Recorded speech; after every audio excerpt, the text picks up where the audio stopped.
কথায় আছে বাঙালিদের ১২ মাসে ১৩ পার্বণ, এবং তার মধ্যে অন্যতম হল রথযাত্রা উৎসব। আর এই সময়ে রাহুলের সাথে যে ঘটনাটি ঘটে তা মোটেও স্বাভাবিক ছিল না। রাহুলের পরীক্ষা শেষ হয়েছে কিছুদিন আগে। পরীক্ষা শেষ হয়ে যাওয়ায় স্কুলে বেশ কয়েকদিন ছুটি দিয়েছে। আবার ২ দিন পর থেকেই শুরু হবে বাঙালিদের অন্যতম একটি ঐতিহ্য, রথযাত্রা উৎসব। রাহুলের বাড়ির আশেপাশে রথযাত্রা খুব একটা হয় না, তাই রাহুল ঠিক করে এই ছুটিতে সে তার মামাবাড়ি যাবে। তার মামাবাড়ির পাশেই একটা মাঠে খুব বড় করে রথের মেলা অনুষ্ঠিত হয় প্রতি বছর। সেই মতো রাহুল সেই দিনই ব্যাগপত্র গুছিয়ে নেয় এবং তার বাড়ি থেকে মামাবাড়ি বেশ কয়েক ঘন্টার পথ হওয়ায় পরদিন সকালেই রওনা দেয় মামাবাড়ির উদ্দেশ্যে। মামাবাড়ি যাওয়ার সময় রাহুল দেখে সেই মাঠে জোর কদমে চলছে মেলার প্রস্তুতি। দুপুরের মধ্যেই মামাবাড়ি পৌঁছে যায় রাহুল। রাহুলের মামাবাড়িতে রয়েছে রাহুলের মামা, মামি, দাদু আর মামার এক ছেলে ও এক মেয়ে। রাহুলের দিদা মারা গেছেন বেশ কয়েক বছর আগে। রাহুল মামাবাড়িতে আসায় তার 2 ভাই বোন খুব খুশি। তারা সবাই মিলে এবার ঠিক করে আগামীকাল সন্ধ্যায় তারা মেলায় যাবে। সেই দিন রাতে রাহুল ও তার 2 ভাই বোন দাদুর কাছে আগেকার রথের মেলার সম্পর্কে জানতে চায়। দাদু তাদের গল্প শোনাতে শোনাতে কখন যে সন্ধে গড়িয়ে রাত হয়ে গেছে সে বিষয়ে তাদের কোনো খেয়ালই ছিল না। তারপর তারা সবাই রাতের খাবার খেয়ে ঘুমোতে যায়। রাহুল অনেকটা রাস্তা পেরিয়ে মামাবাড়ি আসার কারণে ক্লান্ত থাকায় তাড়াতাড়ি ঘুমিয়ে পড়ে। মাঝরাতে আচমকায় রাহুলের ঘুম ভেঙে যায়। রাহুল বুঝতে পারে জানালার বাইরে দিয়ে কেউ একজন হেঁটে যাচ্ছে এবং একটি কালো পায়ের ছায়া ও দেখতে পায়। এরপর জানালার পর্দা সরিয়ে বাইরে তাকাতে রাহুল যা দেখল তা দেখে রাহুলের চোখ কপালে ওঠার মতো। রাহুল দেখল একজন সাদা শাড়ি পরিহিতা বৃদ্ধা অন্ধকার ঘন জঙ্গলের দিকে এগিয়ে যাচ্ছে। এইসব দেখে রাহুল কি করবে বুঝতে না পেরে একরাশ ভয় বা আতঙ্ক নিয়ে আবার শুয়ে পড়ে। পরদিন সকালে উঠে রাহুল তার মামাকে গতকাল রাতে তার সাথে ঘটে যাওয়া সেই ঘটনাটি জানায়। তখন রাহুলের মামা বলে, আরে না না, এখন আর এসব আছে নাকি?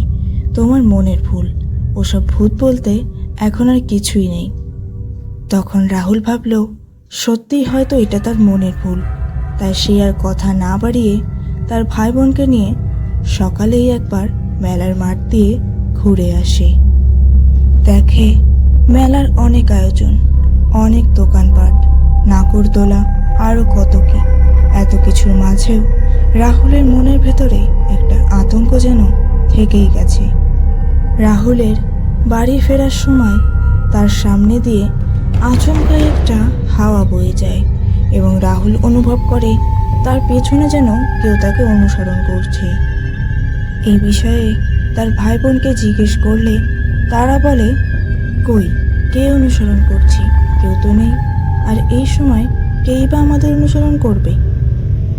এসব কথা বলতে বলতেই তারা বাড়ি পৌঁছে যায়। এরপর বিকেল গড়িয়ে সন্ধে নামায় তারা সবাই তৈরি হয় মেলায় যাবার জন্য।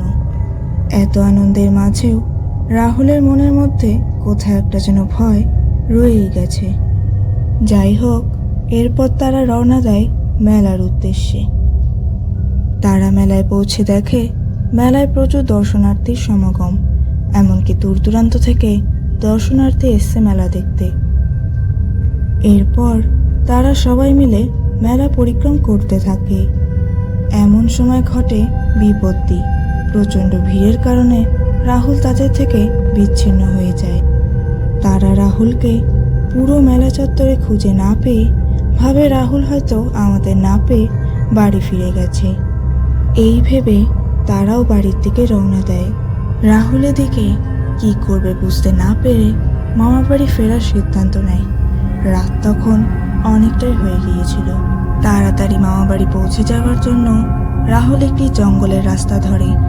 কিছুটা পথ আসার পর রাহুলের মনে পড়ে গতকাল রাতের সেই বৃদ্ধর হেঁটে যাওয়ার কথাটা, এবং তখন যেন তার ভয় দ্বিগুণ হারে বেড়ে যায়। ঠিক সেই সময়েই জঙ্গলের পাশে একটা নির্জন ছোট ভাঙা ঘরের পাশ দিয়ে রাহুল একজনকে চলে যেতে দেখে। কিছুক্ষণ লক্ষ্য করার পর রাহুল দেখে যে এটি সেই বৃদ্ধা যাকে সে গতকাল রাতে দেখেছিল। সে এতটাই ভয় পেয়ে গিয়েছিল যে সে সেখানেই অজ্ঞান হয়ে যায়।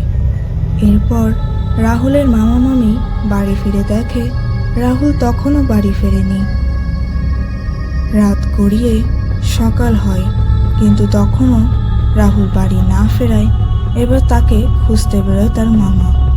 কিন্তু কোথাও খুঁজে না পেয়ে শেষে তার মামা সেই জঙ্গলের পাশের রাস্তাটায় যান এবং দেখতে পান রাহুল সেই নির্জন ঘরটির পাশের রাস্তাতে অচৈতন্য অবস্থায় পড়ে আছে।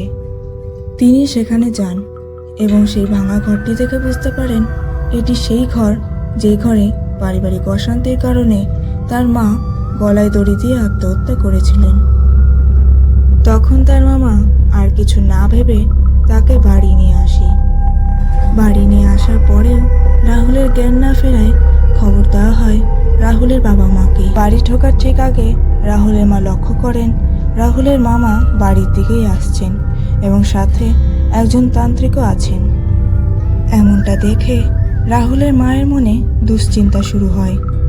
এরপর তান্ত্রিক কিছু বিড়বিড় করে বলে জল ছেটানো মাত্রই রাহুলের জ্ঞান ফেরে। এরপর রাহুলের মা তান্ত্রিকটিকে জিজ্ঞেস করেন রাহুলের কি হয়েছে। প্রশ্নের উত্তরে তান্ত্রিক যা বলেন তার চোখ কপালে ওঠার মতোই। তান্ত্রিক বলেন কিছু বছর আগে আপনার মা আত্মহত্যা করেছেন এবং আপনার মায়ের মৃতদেহটি সঠিকভাবে সৎকার না করায় আপনার মা আপনাদের ছেড়ে চলে গেলেও আপনার মায়ের আত্মা আজও আপনাদের মধ্যে বিদ্যমান, যেটারই প্রভাব পড়েছে আপনার ছেলে রাহুলের ওপর। রাহুলের মা তান্ত্রিকটিকে জিজ্ঞেস করেন কেন এমনটি হলো। উত্তরে তান্ত্রিক বলেন এটা আপনার ভাইকে জিজ্ঞেস করুন। তখন রাহুলের মামা কি বলবে বুঝতে না পেরে পুরো বিষয়টি স্বীকার করে নেন। এমনকি পরবর্তীতে রাহুলের বাবা মা আর কোনোদিনও রাহুলকে মামাবাড়িতে আসতে দেয়নি।